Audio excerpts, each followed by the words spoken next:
اب وہ اللہ تعالیٰ کے آگے اپنی بندگی پیش کرنے کے لیے تیار ہو گیا ہے۔ دنیا کی کسی چیز کے لیے اب وہ جبار اور قہار نہیں ہے، دنیا کی کسی شے پر اب وہ ظلم کرنے والا نہیں ہے، ہر چیز کو اس کی طرف سے سلامتی کا پیغام۔ اس احرام کے اندر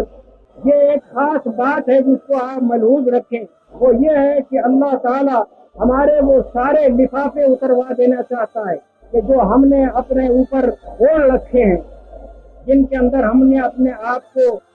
اپنی اصل حقیقت سے کچھ زائد بنا رکھا ہے۔ اللہ تعالیٰ چاہتا ہے کہ تم بندے ہو، صرف بندے ہو کر رہ جاؤ، تم کہیں کہ بادشاہ ہوا کرو، یہاں آئے ہو تو تمہاری حیثیت بندے سے زائد نہیں ہے، تم کہیں کہ کوئی جنرل یا فیلڈ مارشل ہو سکتے ہو، لیکن یہاں تم سیدھی طرح سے بندے ہو کر آؤ۔ ایک عام فقیر آدمی، ایک دنیا کا ادنا سے ادنا شخص جس حالت میں آتا ہے اسی حالت میں تم بھی آؤ۔ ہر ایک کو اللہ کے مقابلے میں بجز بندہ ہونے کے کوئی اور مقام حاصل نہیں۔ یہ احرام ان سارے لفافوں کو اتار کر ہمیں بندگی کے مقام پر لا کر کھڑا کر دیتا ہے، اور اس بندگی کے مقام پر جس کے اندر ہمارے لیے کسی کبریائی کی گنجائش نہیں ہے، اتنی کبریائی کی گنجائش بھی نہیں ہے کہ ہم ایک مچھر کو مار دیں یا ایک جو کو ہلاک دیں۔ اس طرح سے اپنے اندر اللہ کے مقابلے میں فقیری اور عاجزی کی کیفیت جس طرح سے آپ اوپر ڈالتے ہیں اپنے ایک احرام کی چادر کی شکل میں، اسی کیفیت کو اپنے اندر پیدا کیجیے، اپنے اندر اللہ کے فقیر بنیے، اپنے اندر اللہ کے بندے بنیے، تاکہ حقیقت میں آپ کا احرام مکمل ہو جائے۔ دنیا کے ہر کام کے لیے ایک اس کی ظاہری شکل ہوتی ہے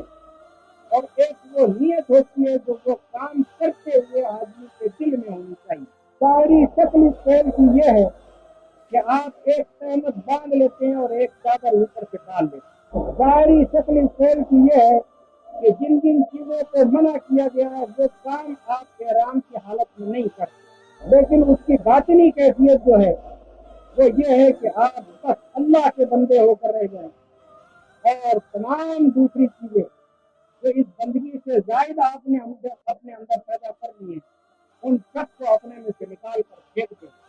اپنے اندر خدا کے لیے عاجزی اور بندگی اور فقیری کی حیثیت پیدا۔ اب اس کے بعد آپ دیکھیے،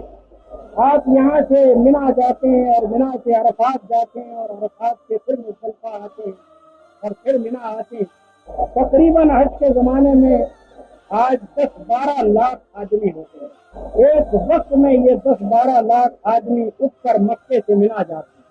24 گھنٹے وہاں گزارنے کے بعد یہ 10-12 لاکھ آدمی اٹھ کر عرفات جاتے ہیں، پھر وہی 10-12 لاکھ آدمی شام کو عرفات سے اٹھ کر مزدلفہ آتے ہیں، اور پھر وہ سب کے سب 10-12 لاکھ آدمی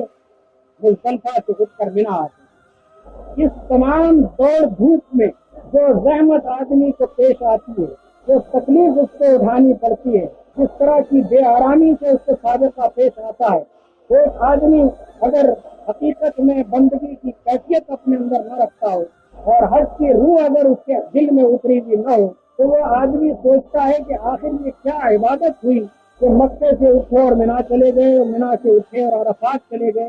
اور وہاں سے اٹھے اور مزدلفہ چلے۔ لیکن اگر آدمی کے اندر یہ کیفیت موجود ہو کہ وہ اپنے آپ کو اللہ کا بندہ بنا لے تو وہ یہ محسوس کرے گا کہ اللہ کی راہ میں یہ ساری تکلیفیں اٹھانا یہی تو عبادت ہے، یہ زحمت کو آدمی اللہ کی راہ میں اٹھاتا ہے، یہ لاکھوں آدمیوں کا اٹھ کر یہاں سے منا اور منا سے عرفات اور عرفات سے مزدلفہ، یہ جو زحمتیں اس کے اندر ہیں، جو تکلیفیں اس کے اندر ہیں، جس طرح کی مشقت سے اور بے آرامی سے آدمی کو سابقہ پیش آتا ہے، جس طرح سے آدمی بے ٹھکانہ ہوتا چلا جاتا ہے، ایک جگہ سے اٹھا دوسری جگہ بے ٹھکانہ، وہاں سے اٹھا اور تیسری جگہ بے ٹھکانہ، رات صحرا میں گزار رہا ہے ریت کے اوپر لیٹ کر، یہی تمام چیزیں یہ عبادت ہیں، اس لیے کہ آدمی اللہ کے لیے اپنے آرام کو قربان کرتا ہے، زحمتیں اٹھاتا ہے، بار بار جگہ جگہ سے اکھڑ کر دوسری جگہ جاتا ہے اور وہاں سے اکھڑ کر تیسری جگہ جاتا ہے۔ یہی وہ چیز ہے جو مقصود ہے پیدا کرنی، تاکہ ایک آدمی جو دنیا کی آسائشوں کا گرویدہ ہے اور دنیا کی آسائشوں کو مقصود ذات بنائے بیٹھا ہے، اس آدمی سے یہ ساری آسائشیں ایک دم چھوڑوا دی اور اس کو اس بات کے لیے تیار کر دیا جائے کہ اللہ کی راہ میں جو مشکل بھی پیش آئے گی برداشت کرے گی، اللہ کی راہ میں جو زحمت بھی اٹھانی پڑے گی اٹھائے۔ یہ وہ چیز ہے کہ جو حقیقت میں عبادت کی روح، اگر ایک آدمی اللہ کے لیے تکلیف نہیں اٹھا سکتا تو اس کے معنی ہے کہ اس کے اندر اللہ کے لیے حقیقت میں بندگی موجود نہیں ہے۔ عبادت کی حقیقت بندگی ہی تو ہے۔ اس وجہ سے کہ جتنے اعمال آدمی کرتا ہے ان میں سے ہر ایک عمل اپنے اندر یہ روح رکھتا ہے کہ آدمی اللہ کے لیے اپنی تکلیفوں کو برداشت کرے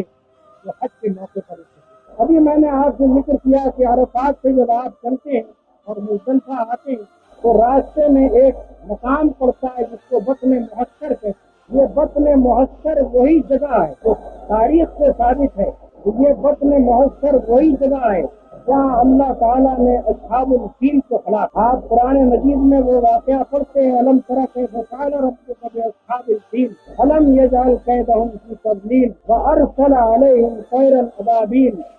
ترمیہم بحجارۃ من سجیل وجعلہم کعصف مأکول۔ سورہ میں جس واقعے کا ذکر ہے اب رہا آپ نے نبی صلی اللہ علیہ وسلم کی سیرت کی کتابوں میں پڑھا ہوگا کہ یمن کا حبشی فرما روا اب رہا ہاتھیوں کی فوج لے کر مکہ معظمہ پر حملہ آور ہوا تھا اور چاہتا تھا کہ اس خانہ کعبہ کو ڈھا دے۔ اللہ تعالیٰ نے اس کے اوپر پرندوں کے جھنڈ بھیجے جنہوں نے اس کے اوپر کنکریاں ماری اور جس پر کنکری پڑی وہ بت بن کر رہ گیا۔